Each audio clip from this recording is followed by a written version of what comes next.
Hi. Hi.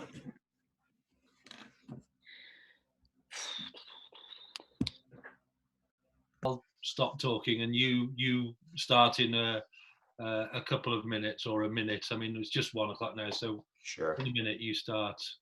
We've got a good turnout, I think.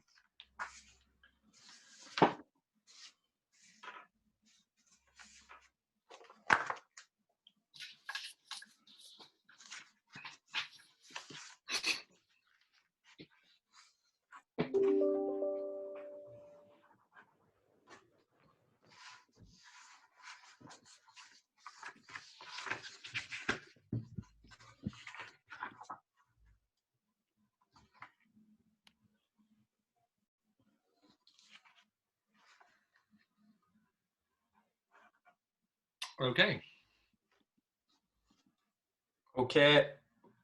Welcome, everyone. As you can see, I'm not Alison McGovern. My name's Conor McGinn. I'm the Member of Parliament for St Helens North, and Alison's asked me to step in and chair our all-party group meeting today, which is part of our Build Back Better inquiry. So I want to welcome all of you colleagues from Parliament, our Metro Mayor for the City Region, Steve Rotherham, who we'll be hearing from later on.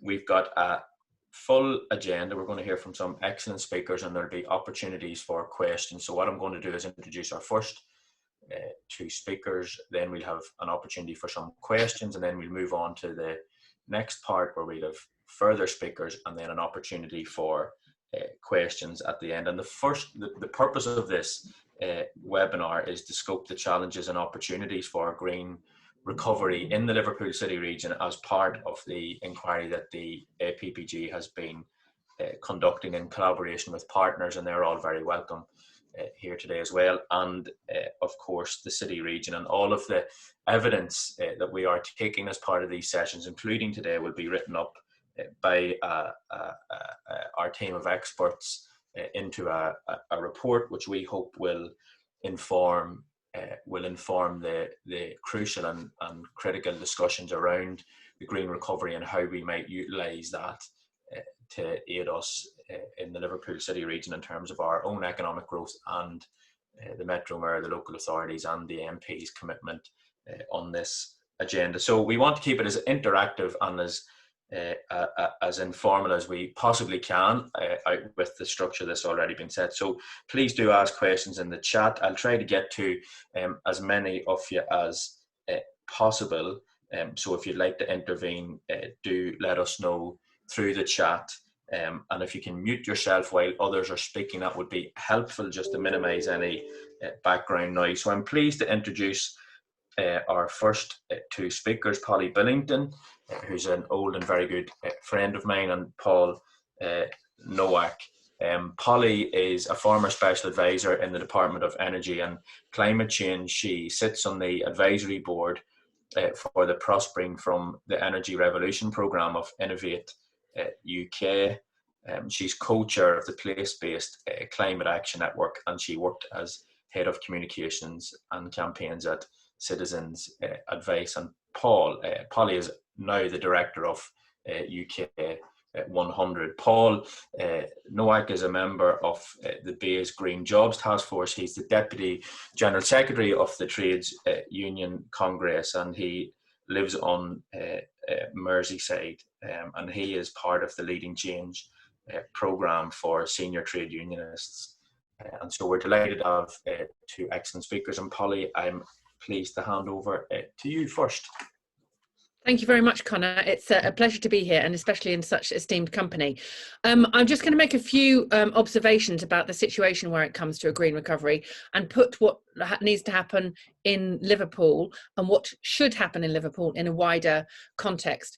It's also worthwhile saying, and I don't want anyone to hold this against me, I'm a councillor as well in Hackney, in the London Borough of Hackney, and so I am aware of some of the challenges that are involved in local government in a sort of real life basis, as well as the work that UK 100 does, which is convening elected leaders in local authorities and combined authorities, including Mayor Steve, across the country, who've made a commitment to act on climate.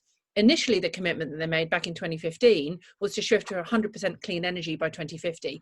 Now, it is an indicator of how fast this agenda has changed, that almost everybody has shifted in terms of their own estate onto that, or are on a path to doing that already. So the fact that they made that commitment to achieve that by 2050, and it's almost done by 2021, gives you an example of how fast these things are changing. We haven't stopped there, however. We've upgraded our commitment and made sure that our members, which now include more than 100, are making a commitment way beyond simply 100% clean energy. So we now have 41 of our members who've committed to net zero before the legislated national target. Why is that important? Because we need to be able to, if we're going to hit 2050 as a country, some people are going to have to go further and faster. And we want to be corralling the local leaders that want to go further and faster. Now, the other key thing about this is that the national context has changed, not just with that commitment of net zero by 2050 enshrined in law, but also we will have all seen the amount of announcements that have come out from government on clean and climate and green energy and so forth over the last year or so. That is a significant shift. When I was working in the Department of Energy and Climate Change well over 10 years ago, it was sometimes like pushing water uphill to transform the attitudes of Whitehall about the importance of renewable energy. It was seen as a niche thing that could happen on, posh people's rooftops, and everything else needed to be offset by someone else to somewhere else. The sense of urgency and the fact that this is now seen as an opportunity is in itself a great shift that we need to acknowledge. However, the big thing that we should be thinking about is the fact that Whitehall and Westminster might be convinced about the importance of climate. They are not yet convinced of the importance of local in achieving those targets. And unless and until they understand that you cannot offshore decarbonisation eternally, and it actually has to happen in places with people, then we will not reach our targets. This is where the importance of city regions like Liverpool come in, because Steve has already made significant commitments in this area, not only commitments, but has started to do the analysis on what the economic opportunity of this is, and how that can transform the prospects of people locally. Because we all know, anyone who's had to deal with the reality of politics, is that climate doesn't fit in with your average electoral cycles, right? It's been seen as something that's happened somewhere else to someone else at another time. And yet increasingly that urgency is coming forward, and yet it's still not lined up with our electoral cycles. And we all know, not COVID and Brexit notwithstanding, the truth of politics is that we need to be making sure that things happen to improve people's lives now. And the context of now is massive economic insecurity, massive anxiety about health and well-being. And so climate can't be seen as another problem. It needs to be seen as a solution to those two primary things. And that's where transforming places, like Steve has been talking about, is really key. And I think what's interesting about the stuff that Steve announced in July, alongside our commitments that we announced in our Resilient Recovery Task Force declaration, which Steve signed up to, is that we're starting to get an alignment that we know that there are things that really need to happen, like making our homes warmer, more comfortable, and more affordable to heat. But people have stopped saying that this is the easy thing and have started recognizing that this just needs to be done, and that this has a great opportunity to create jobs and to improve our economic potential. So rather than it just being a whole load of climate nuts saying, why don't local authorities do it? It's local authorities saying, we will do it because we have the levers, but we also need more. And that's the key message that I would say. Not only is the message to government is you can't achieve your targets without local government, it's local government stands ready to be a partner in designing and delivering really strong net zero solutions to pressing issues such as levelling up, economic recovery, and building back better. But we can't do it not only without resources, which is always the request of local government, but also with a transformed national framework to enable local authorities and local leaders like Steve to be able to use their existing powers better. An example, just to round up, but one to think of is Highways England is not accountable to Steve at the moment, and they can drive through big, smelly, polluting urban motorways into our cities and do so every day. They are struggling to spend the money that they have got to tackle clean air, and yet Steve and his counterparts in the boroughs within the Liverpool City region are struggling to tackle the problem. These are the things that get in the way. National Planning Inspectorate ripping out high ambition standards on homes. Highways England, as I've said, national planning policy framework that makes it harder for people to be able to design new communities in a way that keeps people being able to walk to their GPs, walk to their schools, and get on a bike to be able to go to work. Those are the things that are actually getting in the way of this ambition.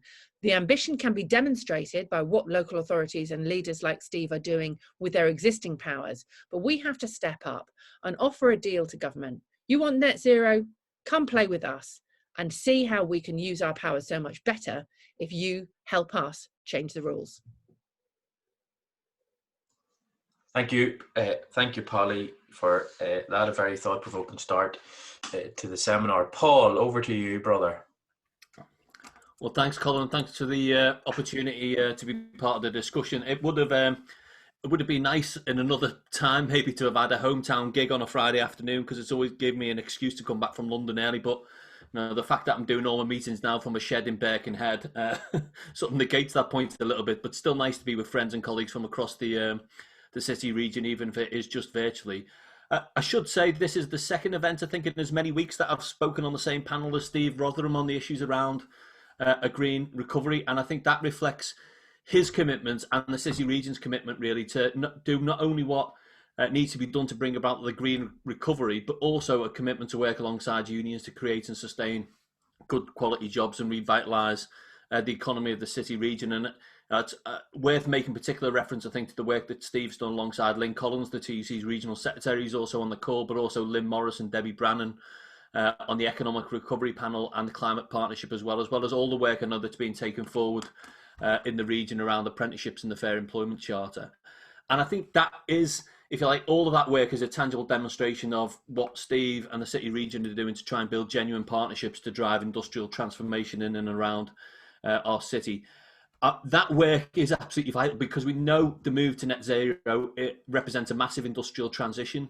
And we know in this part of the world what happens when industrial transition is not managed, and what happens when you leave communities to the mercies of the market alone. So I think my starting point for today's discussion is that it's the real work done in workplaces, done in partnership with employers, with the combined authorities and with local partners that is absolutely vital to shaping the future of the regional economy. But it's also vital in giving us the credibility to influence the national policy agenda. And I think, from a union perspective, no apologies for saying that that's really important, and it's absolutely the right thing for us to do. We have a direct interest. We have hundreds of thousands of members who work in energy intensive industries, in the energy industry, that we're going to need to support through this transition and try and secure a just transition. But actually, it's a set of issues that matter to all of our 5.5 million members and their families and their communities up and down the country. And it doesn't matter whether you work in a car plant or in a hospital or a supermarket or a technology startup, all of this sort of stuff matters. So part of my role is trying to shape that national policy agenda. You mentioned, Connor, in your introduction, I've just recently joined the government's new Green Jobs Task Force along with Sue Ferns, who represents Prospect, one of our unions. That task force has set itself, has been set up by government to support the goal of creating 2 million new green jobs by 2030. And I suppose one of my top priorities over the next 4 months or so will be making sure that the voice of unions and our partners at every level have the best possible opportunity to shape and influence the work of the task force. So maybe just in 5 quick minutes, Connor, to take you through sort of the five key objectives that me and Sue have set ourselves in terms of influencing that task group. I think the first one for us, no apologies again, is making sure that we secure a just transition that is underpinned by good quality jobs. We want green jobs, but it's not the case at the moment that every green job is a good job.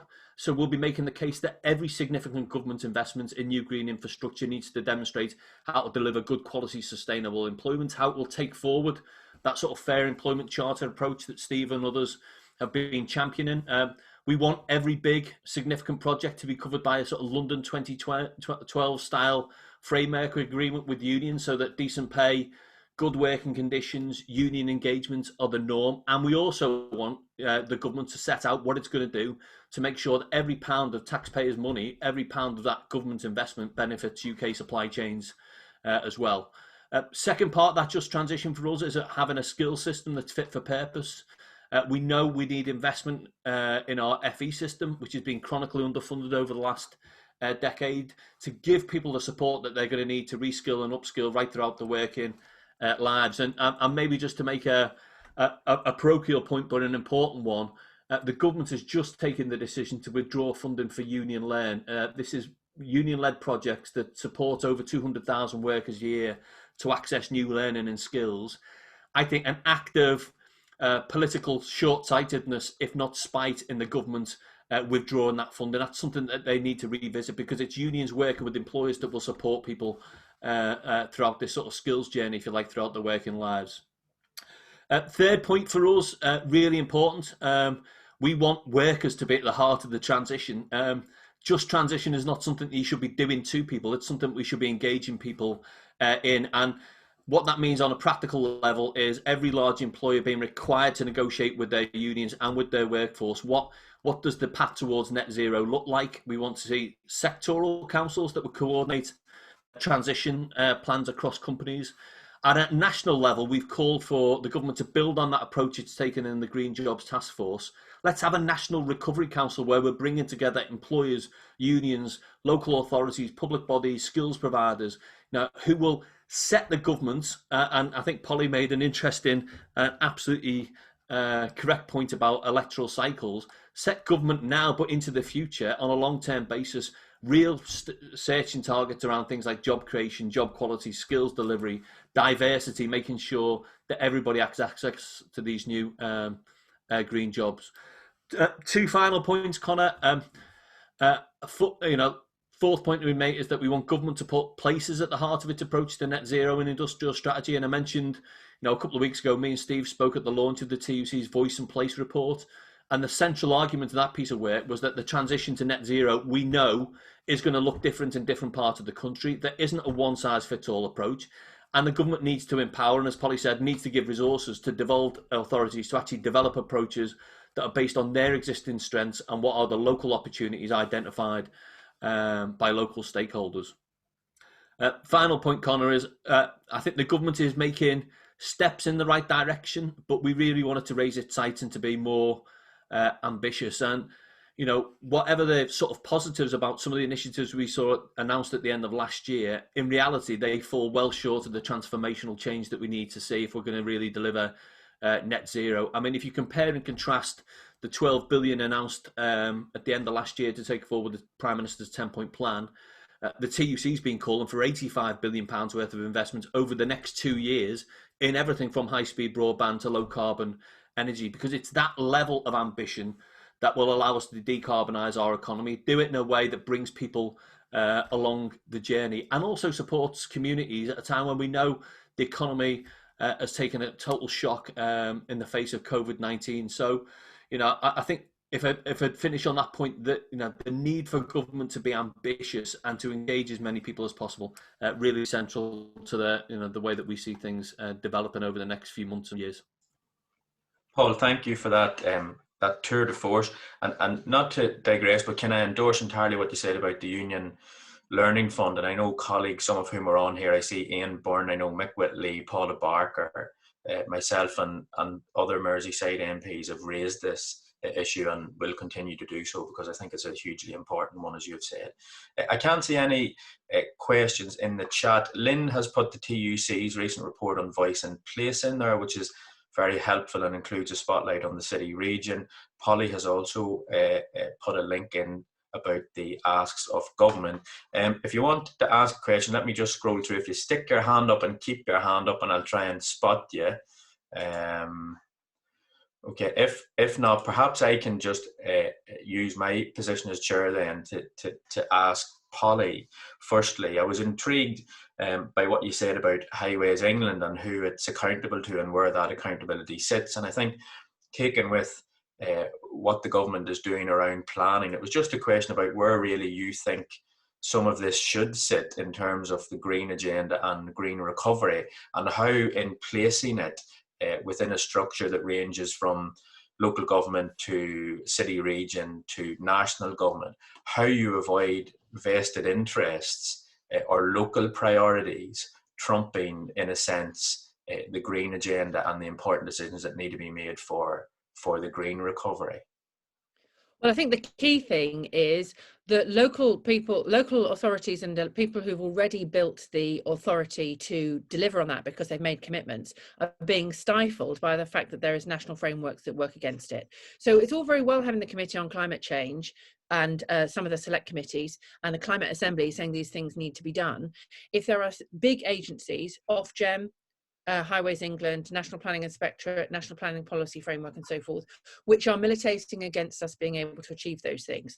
So yes, there does need to be a continuing conversation about where those powers might lie. And obviously there are lessons to be learned about how Liverpool City Region and the Greater Manchester Combined Authority and others have developed a way of dealing with the different tiers, but simply saying if we devolve it down we'll end up with local vested interests getting in the way misses the real risk at the moment, which is national top-down approaches are stopping things being able to be done with even where people do have both ambition and theoretical powers. So the Localism Act, which is one of the things that Michael Gove will say that he's really pleased with having introduced, which is the power of general competence, is overruled if you've got big national agencies which don't have to collaborate with you or cooperate with you. And those are the key things we need to change. Unless and until those big national agencies and so forth have an obligation for net zero themselves and an obligation to collaborate to design local solutions with the people who are democratically elected, you won't get the answers that you need. And it goes to a lot of the things that Paul was saying. You know, the just transition is about making sure that we shift people from energy intensive jobs into good clean energy jobs. That's absolutely part of it. You can't do that unless you've got a skills strategy. You can't do that unless you're actually sending strong messages to the market that people want this stuff. We know when we had a conversation about skills, I think it's interesting that the Green Jobs Task Force, I'm really pleased the TUC is on it. They don't have anybody from local government on it. And if you think about the fact that you've now got metro mayors with skills powers, local authorities have a massive appetite to be able to help shape their local workforce, and yet no voice at the table for local government who is thinking about what that means for their local economies. It's a real oversight from the government on that, and it's typical of this failure from Whitehall particularly and Westminster to understand that ultimately you're not going to get to net zero unless you're designing things for people in the places in which they live and work, and that can't just be done top down. This is no longer a sort of national grid offshore wind kind of transformation we're talking about. Is in people's homes and their workplaces, their schools and their streets, and that requires the local legitimacy and accountability of elected leaders to be able to be part of that, the shaping of those solutions. Thanks for that, Holly. And I mean, I'm really proud from a St Helens perspective that our council has set up a climate change commission to embed all of this in everything that we do. James, I see your hand up. I'm going to bring you in 1 second. Paul, I just wanted to ask you, and it's a question, I suppose, from a politician's perspective, which is many workers are skeptical about all of this. The experience that we've had in Merseyside and in industrial areas across the country is that change means people lose their job, and in high energy intensive industries like we have here around glass and companies like BOC who work, people are concerned about what this all means for them. I mean, how would you respond to that? And it is fantastic to see the union so heavily involved in this. And what advice would you give us in terms of meeting some of the concerns that people have, that this essentially means their jobs go, and like has happened in the past, they're left on the scrap heap? Yeah, well, it's an absolutely central point, Connor. And I mean, as you say, I mean, I think first of all, if you talk to most of our members about just transition, they wouldn't know what you were talking about. And then actually, I think if you spoke to people in communities that were formerly sort of built around steel plants or coal mining or other big heavy industry, they'd raise their eyebrows if you talk about that concept that somehow we've managed industrial transition positively in this country in the past. I mean, one of the things that we've done, which I think was really important in developing our approach to these issues, and remember the TUC represents 48 different unions, very different groups of workers with different experiences, different priorities. But we went and talked to those workers in energy intensive industries and the energy industry about what does practically just transition look like to you. And when you start talking about nuts and bolts, it means things like the right to retrain. It means things around job security and income security. It means having agreements with their employers that as processes change, that the workforce are going to be brought alongside.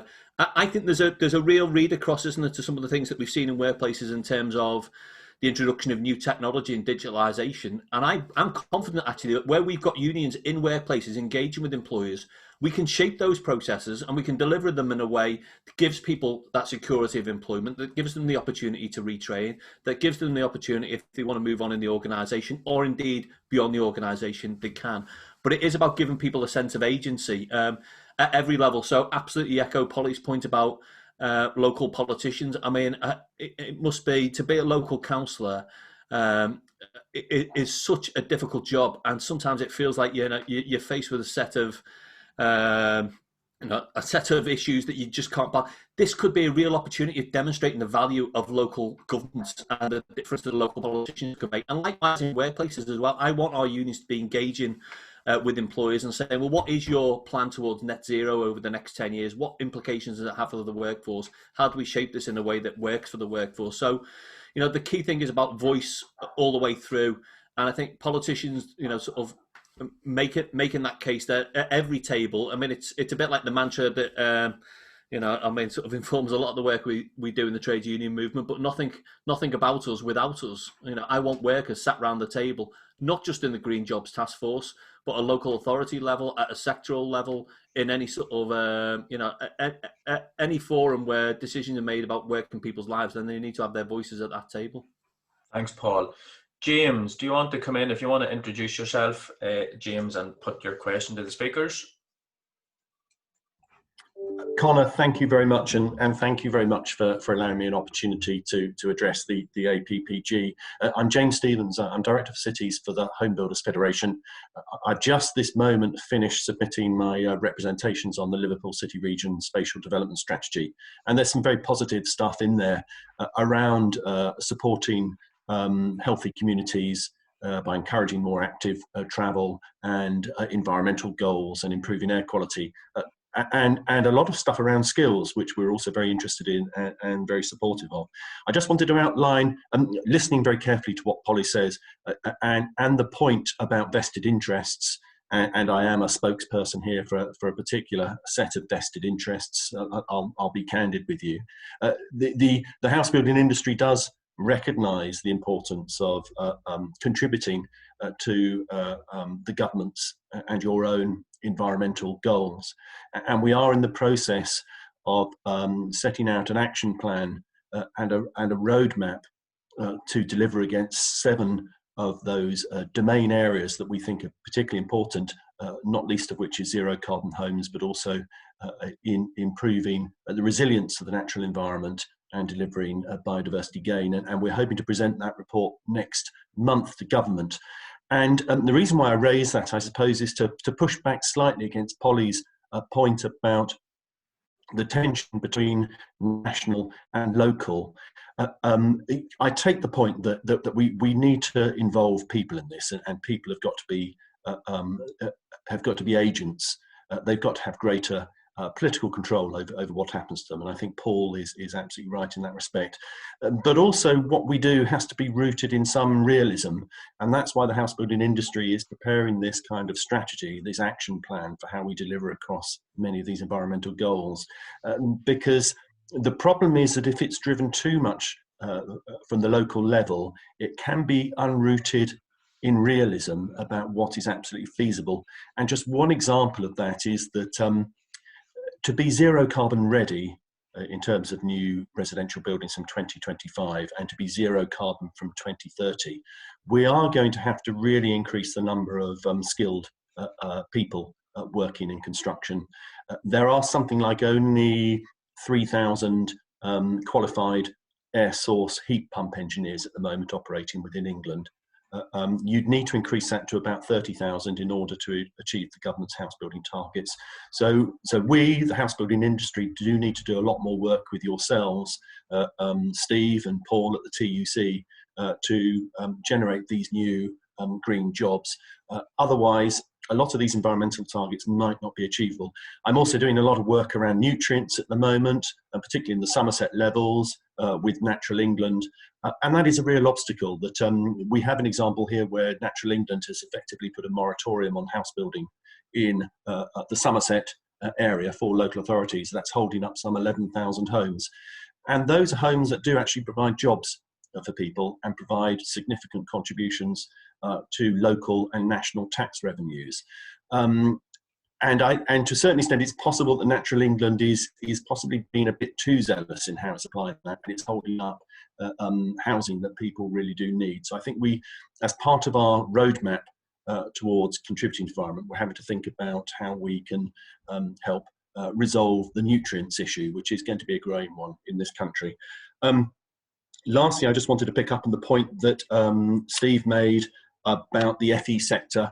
I think the HBF would absolutely agree with you. The FE sector has been woefully under-resourced at the moment, and I understand in Liverpool City region, much of the resource for the FE sector is really involved in just providing people with basic skills, when we do need to be ensuring that we are training up more of our people in construction-related skills.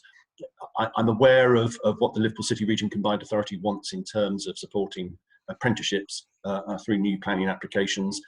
I think we've got some questions about the workability of that, but we'd very much welcome the opportunity to engage with you all in the Liverpool City Region to come up with perhaps a more effective approach to ensuring that people are properly trained and supported. Thank you very much. James, thank you. Karen, I'm going to bring you in very quickly here because time is pressing on, and just also to note comments from David Dunlop from the Wildlife Trust that we are in the midst of both the climate and ecological emergency, which I think is a point well made. Karen, just briefly, and then we'll get a quick response from our two speakers, and then we'll move on to the next round of the discussion. Yeah, I will be brief. I'm from the City of Liverpool College, so the conversation around the FE sector being underfunded for quite some time is very much the case in terms of what we've been experiencing. I'd just like to come in a little bit around, I think it's really important that we can get the FE sector joined up with employers around developing the skills and qualifications that we need around the green agenda. I don't think there's as much out there as we actually need. So it's actually imperative that we get the right partnerships. Something that we are developing, and it kind of ties back to the last speaker's conversation, I think it was James, we are developing, looking to develop an apprenticeship around the heat pump, because I think it is a big gap in the market, and you actually need trailblazers in order to do that with regard to apprenticeship standards, etc. So the more we can get employers engaged and willing to work around the green agenda, I think the easier it will be for the skills system to support and respond. Thank you for that. Polly or Paul, was there anything very quickly just on those two that you wanted to flag or respond? Yeah, can I just come back on both of those? I think Sure. It was really helpful from the lady from the FE sector. We've had these conversations with our members, and our members are desperate and trying to engage with their FE colleges in order to be able to develop the skills that we know that are needed. For example, the Green Homes Grant has been pretty disastrous from the government. The local authorities haven't been able to spend it. People have not, because the amount of time to be able to spend it has been so small, and there haven't been enough people to install it, let alone coming to heat pump installers and so forth. Quite often the employers will say to the FE colleges, and the FE colleges then say to the local authorities, there isn't enough of a demand for this, and unless there's a market demand, the employers are not going to hire these people. We don't want to train them up, and therefore we don't put on the courses. So this again goes back to a very clear signal that needs to come from national government that this is the direction of travel. And can I say to James about the homes issue, you will always have a very compelling argument for any politician who knows that there is a housing crisis, that houses are important. But to suggest that houses versus the environment is a binary issue is a misunderstanding of the situation, and is really not helpful in trying to get us to where we need to get to. We are building homes now, and probably will do for at least the next 5 years, which are then going to have to be retrofitted to the tune of thousands of pounds, because we're not putting the standards in now. And that isn't the kind of way that we manage to get to net zero. It's not the kind of way that we get the skills, the skilled workforce that we need, and it's not the way that we get the homes that we need. I know that the Future Home Standard is now actually got some kind of floor rather than a ceiling on ambition. That is because our members said we want to be more ambitious. It is always the case that actually national government can send a very strong message, and if they listen to people who actually want to be able to design things locally, those national messages will come out. This is not a binary option between national and local, and it's not a binary option between the environment and homes.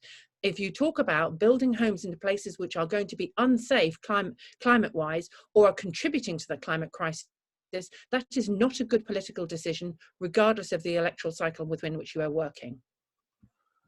Paul, anything from you? Just quickly, Connor, because I think both contributions from Karen and from James actually, I mean, Polly talked about the need for joined up policy thinking, and I think both contributions sort of reflected that, didn't they? And two observations from me. One, I think, particularly if you think about construction, absolutely there's stuff that we need to do working in partnership. I mean, we know that there's a looming, well, there's already a skills shortage in construction, but there's a demographic time bomb coming in the sector, never mind the new skills that are going to be required.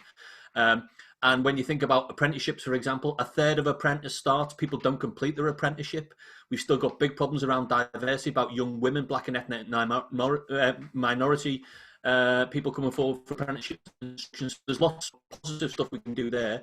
I think we also need to have challenging discussions as well. I mean, I think part of the problem in construction is because of those fragmented employment relationships and long supply chains, who takes responsibility for skills and training? These are the sort of debates that we need to be having. But I think, you know, what we can do locally, and this is where the convening power of Steve and Andy in Great Manchester and others is going to be so important, is to bring together those local partnerships. Because there's lots of stuff you can do nationally, but actually, I think really good to connect FE colleges with local employers, with local trade unions, with local authorities. It's the sort of bottom-up stuff that really makes a difference on the ground, I think.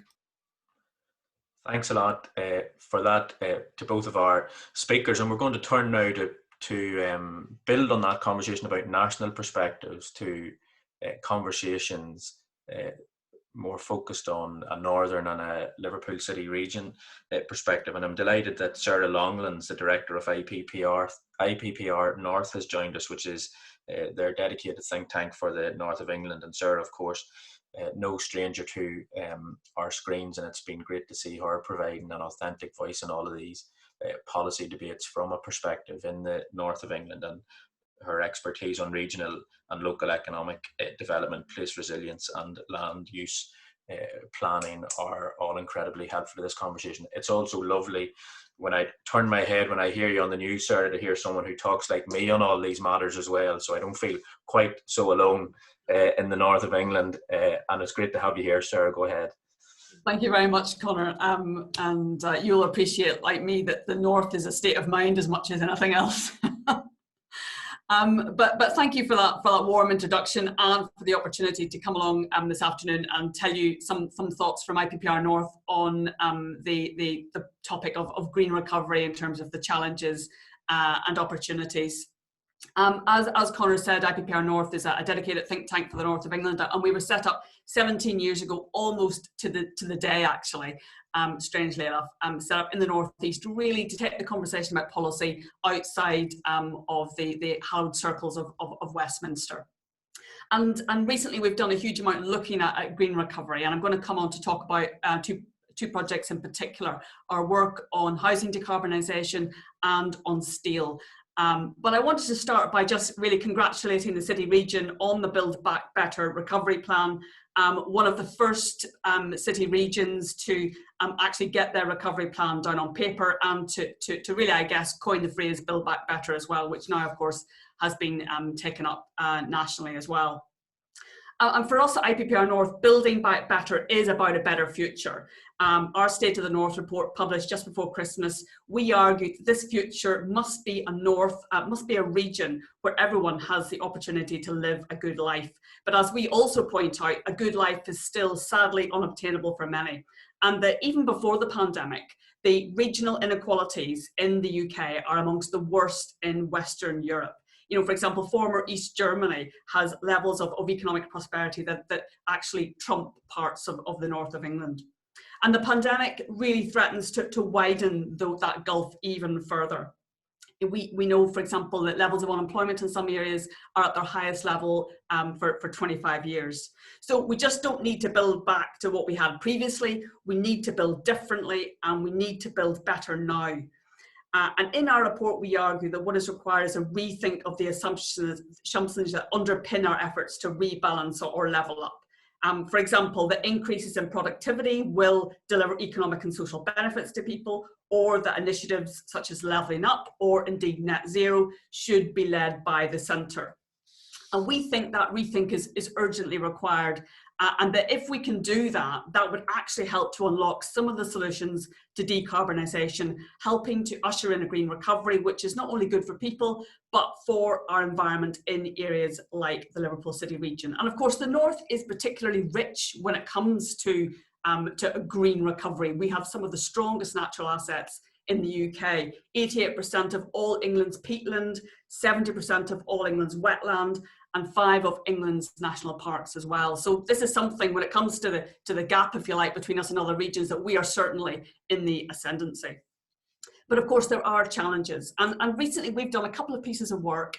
The first piece looking at housing decarbonisation, and that's decarbonisation of existing stock primarily. And the second piece is looking at the decarbonisation of the steel industry, which is a report we're yet to publish. So hopefully be published in April time. And those reports have really brought home to us some of the massive challenges and opportunities of this agenda, both for the North and for regions like Liverpool. And one of the biggest challenges is, as has already been mentioned, something around the technological pathways. Helping, big foundational industries such as steel, glass, construction to move towards a zero carbon output is difficult and needs a transformative approach. But to date, the strategy, particularly from central government, has been very incremental and really undermined by issues around procurement, as has already been mentioned, as well as very high electricity prices in the UK. The technological pathways are still really unproven in many cases, both in terms of housing and in terms of industry. And without and that can be difficult for the market or for industry to move first. And it does need the backing of government to help provide confidence and help to de-risk these solutions in the longer term. In our report on housing decarbonisation, we argue that that heat pump technology is probably the most useful technological pathway to start to create change at scale. But as has already been pointed out, there are some key challenges of that, particularly around demand and supply. And as already been mentioned, the shortage in terms of skills around the technical skills to be able to actually fit heat pumps is something that really needs looked at. But also in terms of actually the challenge of older housing, and Liverpool City region has a high proportion of houses that are older, that require investment, and actually a really dedicated scheme which provided the commensurate investment along with the skills support could actually make a huge difference in a region like City region. And we've argued very strongly in the report that the government should be devolving this funding to areas like City region, Liverpool City region, to actually start making this happen. In terms of steel, obviously technology such as hydrogen can play a major part in helping to decarbonise the steel industry. Again, that's a real strength of the City region here in Liverpool.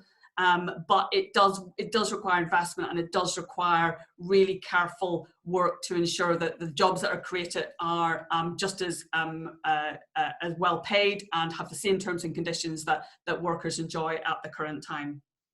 Because I think that's the second big challenge that came out in our work, that fear of job losses. Because when industry is undergoing pressure to change and shift, job security is going to be uppermost in people's minds. And talking about these changes in a time of huge uncertainty as a result of the pandemic and because of Brexit means that feelings will be running much higher than normal, and that is to be expected. And we do need to engage creatively and imaginatively and authentically with workers who are at the front line in terms of the challenges that moving towards net zero will present for many industries, including the steel industry, but also construction. And I guess there is a big question there about how we do achieve a just transition. How do we ensure that the shift towards a cleaner, greener economy is also an opportunity to actively support existing jobs, as well as securing new training and job opportunities. And decent jobs are at the heart of that. 1.5 million people in the north still earn less than the real living wage. And we don't want to make that any worse. We want to actually drive improvements in that. And I think we need to make sure in the discussion about green economy that we're talking about decent jobs as well. The other third challenge is around that question of change at scale. And that's already been mentioned too, you know, that challenge of how do we actually start to make that shift. It requires bravery, but it also requires investment to help drive down costs and give confidence to the market. And in our work on housing decarbonisation, we argued for actually looking at what is already happening in the market. So in our report, for example, we focused particularly on the social housing market, pointing out that there was already huge momentum and huge potential for change within the social housing market, social housing providers already investing huge amounts in the decarbonisation of existing stock, and a chance there for the government to match that and really help to drive down costs. And to actually really help to drive improvements in skills and in the investment in new business as well.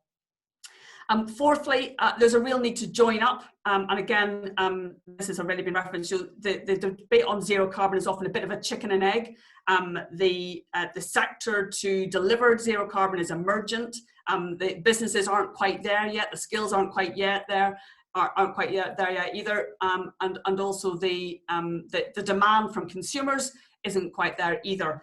But that is starting to change, and I think government can do a lot more on that to actually help join the dots, if you like. You know, for example, if you think of the government's 10-point plan, that isn't often connected to the work, for example, that the DFE are doing on further education or on the sort of levelling up in terms of education attainment as well, and apprenticeships. And I think we've got to see much greater joining up between this agenda, the levelling up agenda, and on skills and education for the future. You know, it was mentioned about heat pump engineers. I think there's only 600 accredited heat pump engineers in the whole of the UK, compared with 100,000 registered gas fitters. So just an example of the scale of the challenge, but also the scale of the opportunity if we could get that right. And there are lots of people at college at the moment training to be plumbers, training to be heating engineers, who perhaps aren't aware of the opportunity that new emerging zero carbon agenda could present to them and to their business potentially in the future. And it's those people that could actually stand to benefit most if we could just get the policy environment right. In terms of opportunities, we believe that you can only really start to join these agendas up at the region, at the city regional basis, and that's why devolution is such an important part of how we deliver a greener and a fairer economy. But we've also got a lot of key anchor institutions and assets. City regions like Liverpool are home to a number of critical anchor institutions and businesses, you know, for example, including Liverpool Port, you know, one of the largest and busiest ports in the UK. And the decarbonisation of freight and logistics is a real challenge, but it's also one that can provide opportunities for really productive and good jobs in the longer term. Areas like Liverpool City Region also have, of course, a high proportion of homes that have more people living in fuel poverty than any other part of the north. But actually, a zero carbon agenda could actually help deliver much better homes in the longer term, retrofitting older homes and giving people a chance to escape from fuel poverty and to escape from poor health as a result of living in inadequate accommodation. So that's a real opportunity and a real chance to transform the livelihoods of people and the opportunities of place as well. Job creation and skills. I mean, I've mentioned the challenges of this, but there are real job opportunities. Our research on housing decarbonisation showed that a transformation of existing homes in the north some of the most inefficient in Europe, could create around 77,000 jobs directly and around 110,000 jobs indirectly. And that would equate to an uplift in GVA of some 3.85 billion. And of course, there are wider economic multipliers in local economies that would benefit from that investment as well. But as I mentioned, devolution really is at the heart of this, because it's an opportunity to drive a greener recovery, which not only reconnects people with economic opportunities, but also helps them to enjoy a better life as a result. And Whitehall cannot build a recovery single-handedly from Whitehall. And when they do, we end up with a sort of centralised disaster like test and trace. Because not only do they lack the local place-based understanding and knowledge, but in the face of the pandemic and not to mention Brexit, they also don't have the bandwidth. And I think green recovery presents a moment for Whitehall to let go and to harness the creativity of English regions to help support the recovery. Because the ability of combined and local authorities to coordinate, to cooperate and respond at speed has come into its own during the pandemic. And it's perhaps the moment when devolution just got real. So there is an opportunity to harness that power once again to drive a greener recovery. And with the commensurate powers and resources, mayors could be helped to work with business and citizens to build a stronger, fairer economic model to emerge locally, an economy that works for people by putting skills, training, jobs and investment back into communities. And in doing so, lower carbon economy could emerge from that as well. And as I mentioned at the start, the recovery must be about securing a good life. And this is simply about the basics. Being able to live a decent life of average length, being able to have access to good health, adequate food and housing, being able to move freely and safely from place to place, being able to seek work on an equal basis with others. And that's not just about better, it's about basic. And it's about what a transformation of the economic system in a way which responds to net zero could actually help us achieve. So these are not issues in opposition, but potentially they can work together to create a much better, stronger place, not only for the North, but for regions like Liverpool as well. So hope that's useful. I'm really happy to take further questions. And I'll post the reports on the chat as well. Sarah, that's great. Thanks very much. And I think it gives a very clear picture just about the importance of the role of city regions in this. And I was struck by what you said about devolution being key to building a greener and fairer economy. And I'm really delighted that our Metro Mayor, Steve Rotherham, is here, because I think it would be true to say that one can always find excuses not to address difficult issues and big problems, but Steve is absolutely committed to this, and I think his presence here today and the agenda that he's followed in his time as Mayor shows that. So, Mayor Rotherham, over to you. Thanks, Connor. It's great to follow Polly and Paul. That sounds like a bit of a 60s folk duo, though, doesn't it? I'm sure I've got one of their LPs in my loft. But also Sarah on some of those policy issues. And genuinely, I'll try to touch on some of the themes, but we haven't got enough time in the rest of today to really get into the detail of what we need to do to respond to this enormous challenge. And they covered a lot of stuff on jobs and skills, for instance. And, you know, as a theme, we could probably speak for the rest of the week just on that one thing, because, again, of its importance to people in our city region. So I won't repeat what they've said, but I very much believe that unless we engage with, for instance, our unions, then we're never going to get the good jobs that our Fair Employment Charter seeks to attract and recognise. So this is about the policies from a city region perspective. And just to James, it was fascinating to hear James. But look, James, if there are supply side issues with skills, we should tackle that as market failure, and we can't slow down the opportunities to create those new jobs and to make carbon reductions, for instance, by using things like modern methods of construction. So we need to be looking at this not as a binary choice, I think, as Polly said. And I'd really welcome further conversations to see how, as a city region, we can work with house builders to get the most out of what those new opportunities might be. But let's be honest, we all know that we're actually blessed, aren't we, to live in our part of the world. And as a city region, we're probably known best for our usually bustling city, our busy port and our growing towns. But this is sometimes means that what is overlooked is our coastal area and the significant swathes of green space that we have. So the opportunities to push forward with a green recovery are enormous for us, and that's why we aim to be net zero carbon by 2040. And I've said this isn't a fanciful wish, it's a realistic target that we believe we can meet, and even better. But I'm not going to go into one of these, where you start competing against somebody for 2039, 2038, 2037 until you get to yesterday. So we believe that these are targets that have a scientific basis. And the reason that I'm confident is, well, I'll start first of all with the Untitled project, and everybody will know about this by now, but it could be our silver bullet to address a lot of the energy security and the needs that we'll need going forward, but also to provide an untapped alternative to fossil fuels. And we've seen what's happened with Quadrilla just literally on our border.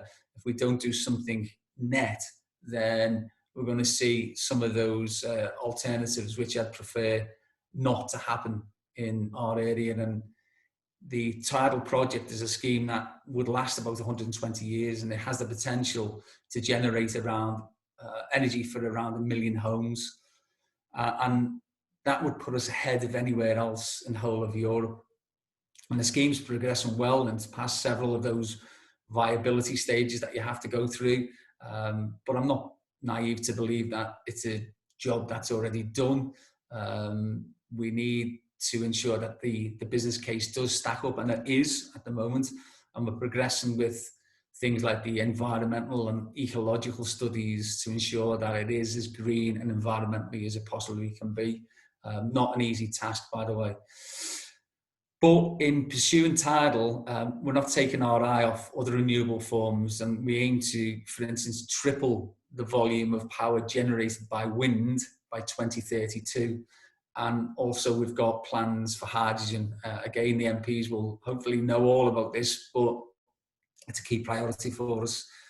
And we reference it a lot in our recovery plan, which is about plans to use hydrogen in different parts of the economy in the city region. So for instance, we've started a fleet of zero emission hydrogen buses, and we're going to have 8 zero carbon fuel stations, and all that's planned for the end of this year. But we want to scale that up and take things to the next level. And that's where, we have put our plan in, our recovery plan to central government, building back better. And within it, it's not asking for handouts, it's providing UK PLC through the current government with opportunities for investment where they will get a huge return, but also we will be able to do some of those decarbonisation measures that will really put us at the forefront of green technology. So for instance, energy intensive industries, I think Connor and Paul both talked about that. Well, we've got the initiative and our chair will wax lyrical about Glass Futures, but it's a scheme that looks to decarbonise energy intensive industries, but we're looking particularly at glass in St Helens. But if that then proves to be successful, the model can be rolled out across the whole country and of course across the world. So it'll be interesting to see whether what we're doing locally dovetails with IPPR's pending report on decarbonising the steel industry. And I'm really interested in what the thought processes are there and whether we are capitalising on what we're trying to do locally. And we've got really, really strong relationships with Cadent, and we aim to become one of the first regions in the whole country to start to replace methane with hydrogen at scale via our gas networks. In other words, getting hydrogen to domestic properties as a heating and cooking source by 2035. Again, I think we're ahead of anywhere else. But sitting neatly alongside all of those plans is our plan to clean up our local transport system. Now, I said about that low emission fleet. 7 out of 10 of our buses were low emissions last time I checked. We've purchased half a billion pounds worth of cleaner trains, the most sophisticated in the country, and they're hopefully going to be on our network soon. We've got an e-scooter pilot, and it's the most successful in the UK. We're pushing on all the time with our 600 kilometres of walking and cycling to get the active travel theme very, much embedded into what we're doing on travel across the 6 districts. Another £8 million we've got from government, which we'll be investing. And because we have lower levels of car ownership in our area than others, for lots of socio-economic reasons, which aren't good, but that's the reality, we're well placed, therefore, to make a considerable transition to cleaner public transport. And, I've been carless for about 18 months now, for the first time since I was a teenager, 20 years ago. So that really is proven to me that it's quite easy to get round our city region if you need to find an alternative. But I want that London-style integrated transport system that will attract more and more people into a quality alternative than using the car. And in our city region, again, the funding that we've got is not just geared towards multi-million pounds or even those multi-billion pound projects that I've spoken about. There are also things like our community environment funds. And I was speaking to Ian, I think yesterday or the day before, about what's happening in West Derby. It's the same in Speak. There's stuff happening over on the Wirral, but it's a £500,000 package aimed at engaging communities, and it's focused around growing food, projects around greening up streets and communities and protecting the natural and the local environment.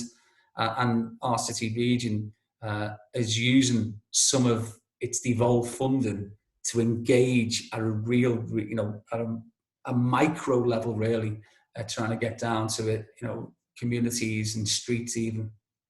We've also got a policy to prioritise brownfield sites over green, and we're putting £45 million into a brownfield remediation fund, and we're going to put that to good use. And again, some of those projects you'll be familiar with, but there's going to be an announcement, and I'd have to say perhaps even another re-announcement, but on Garden Festival site. And this time it looks as if it is a goer. So fingers crossed we can move that forward, but it needs a lot of remediation. And I've mentioned earlier that we're lucky to live here, and of course we are, but we're not the only city regions that's doing this, and not all of our city region is a green and pleasant land. We've got pockets where air quality is really poor. And it was interesting to hear, I think it was Polly talking about Highways England, and their plans to drive roads through areas, and there's one called Rimrose Valley that's causing huge concern in our area, but there's very little in regard to consultation with us. This is an autonomous organisation that really can do what it wants to at the government's bidding. But we want to ensure that we protect as much green space as we possibly can. And we saw only last week, didn't we, the very real effects of climate change. We were hit by flooding in our area, particularly, it has to be said, Maghull and I think other parts of Sefton. But it demonstrates that climate change is real, and it does affect all of us, even if other areas of the country had significantly more desperate problems than we did here. And I think we're going to flake. I think there's evidence, probably IPPR or somebody who said that we're going to face a major flood every single year. We've been doing that since 2007, so it's not going to go away. And that, therefore, we need the government to have that overarching strategic plan that tackles all of these issues. In other words, where you build houses can have a direct impact on the ability for areas to use floodplains, for instance. So there are all of those challenges, but we are really ambitious in our city region. We've got I think we're really bold in our thinking. We're looking for the government to also step up to the plate, because we can't do everything ourselves. You know, we often say climate change doesn't respect boundaries. Well, it doesn't. So, you know, we can do stuff here that can directly benefit UK PLC, but of course the whole planet. And we want to help the government reach its national targets. And as Polly said, I think the time has come now to make responding to climate change a statutory duty for local leaders, you know, for councillors and for Metro mayors, but it needs significant government investment. And if our councils had the funding they need to implement the change, we'd see cleaner air, we'd see greener communities, we'd see well-paid, highly skilled jobs. And that's what our councillors, our leaders, and I know our MPs want, and that's what I want too. But we can't do it alone. We need the government to step up to the challenge.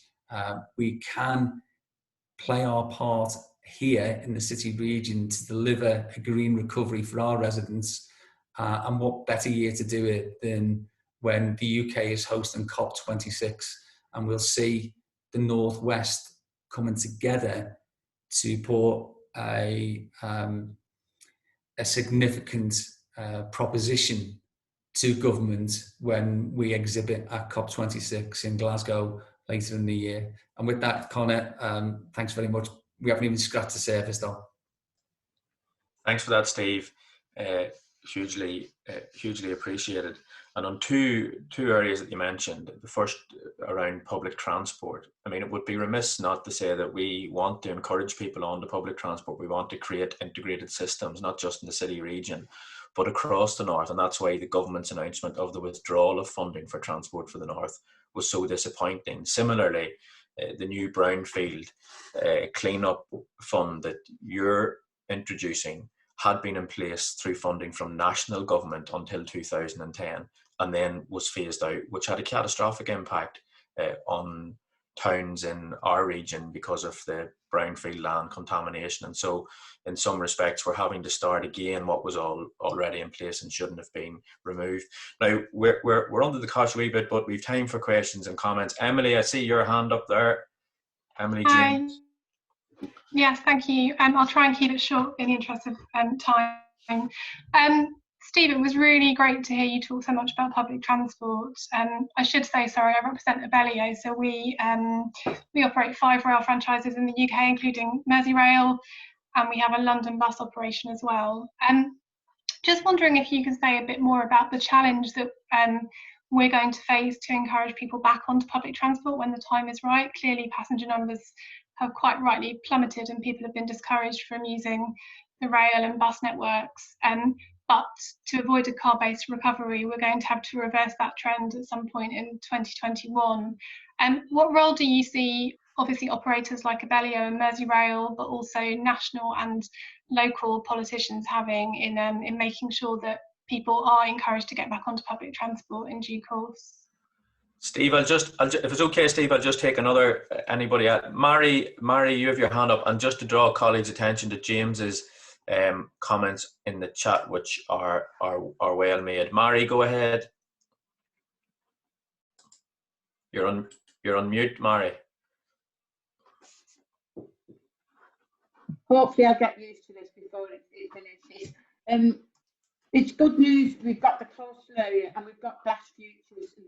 That will work, Glass Futures, and I'm sure the coastal, a lot of work going on. But Glass Futures is about the world's best producers of glass and all the research and development. And that started in the left to get that here from somewhere else. So that will work and will benefit. But I'm particularly interested in the £45 million brownfields. As Connor said, we lost all brownfield some years ago from our national government about remediation. We still have brownfield sites where we had former big manufacturing areas within the northwest, and particularly within the likes of St Helens and Nosey, which was the heavy industrial areas.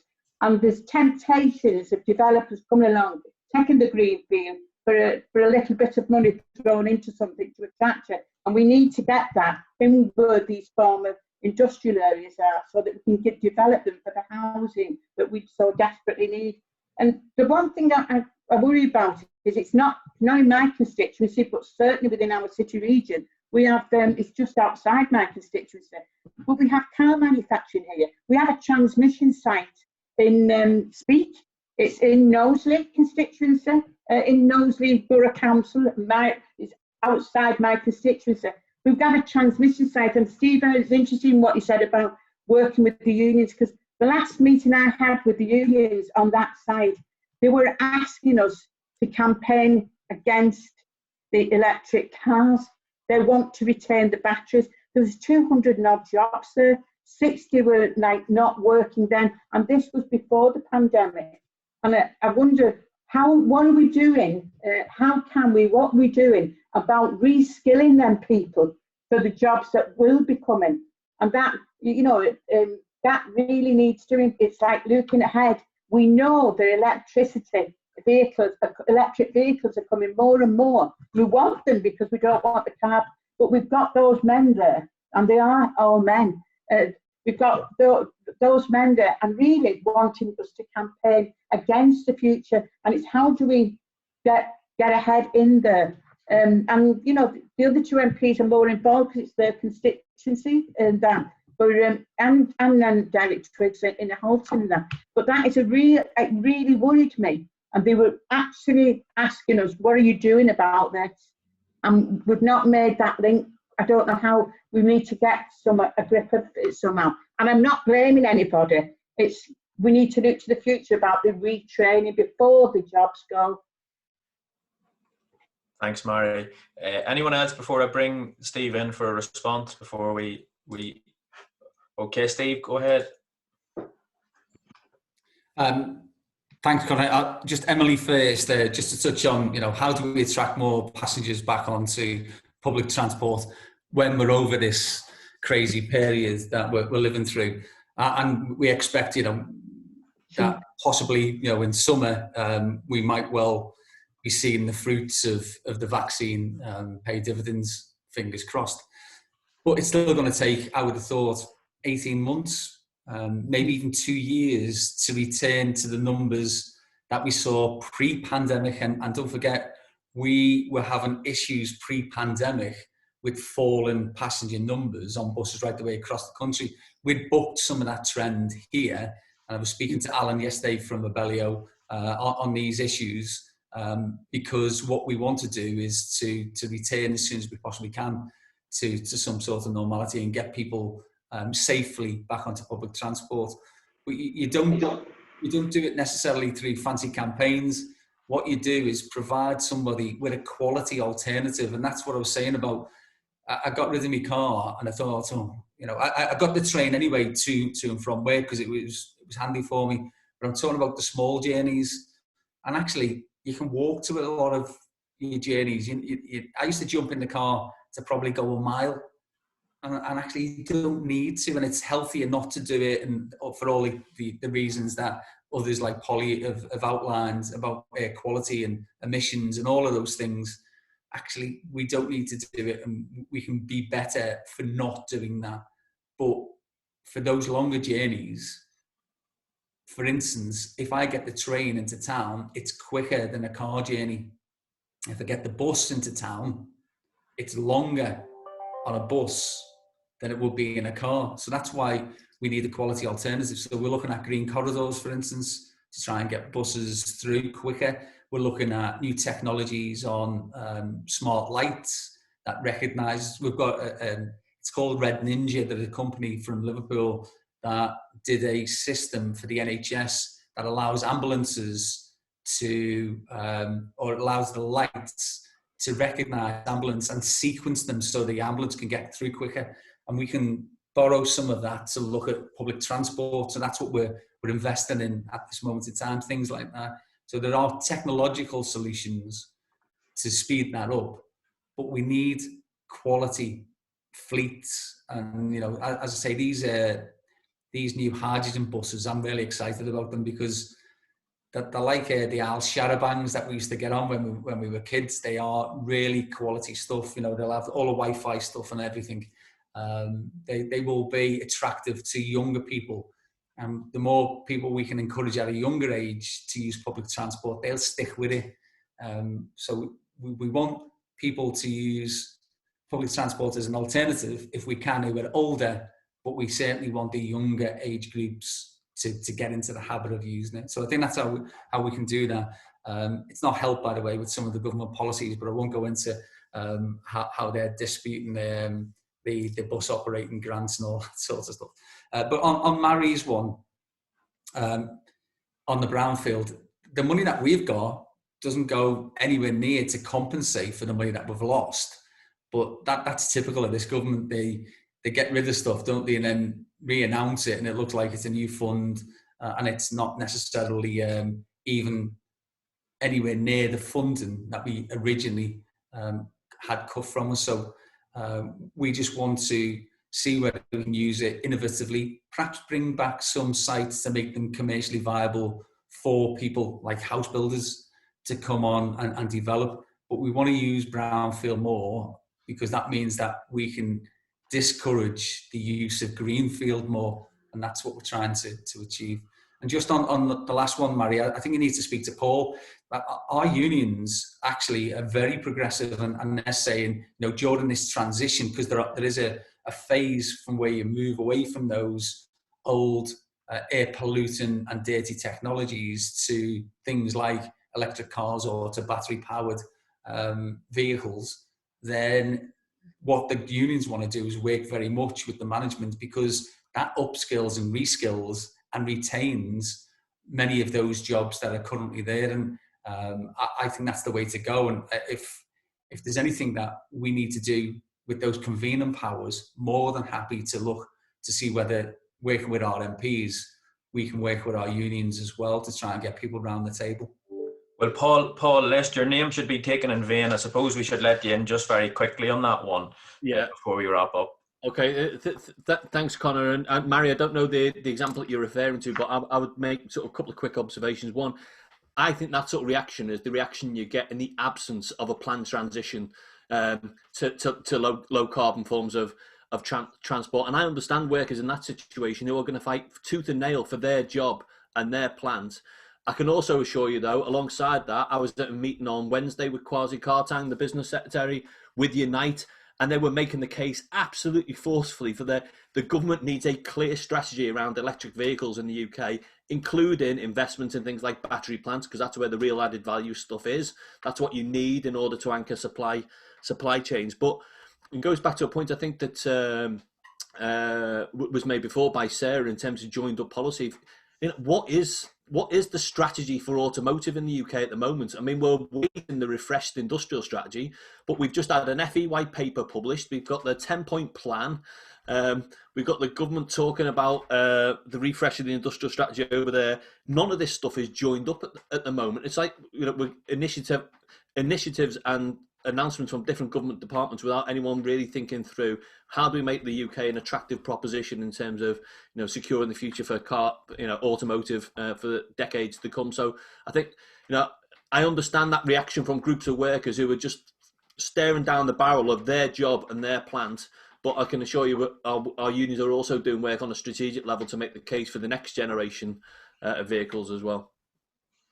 Thanks, Paul.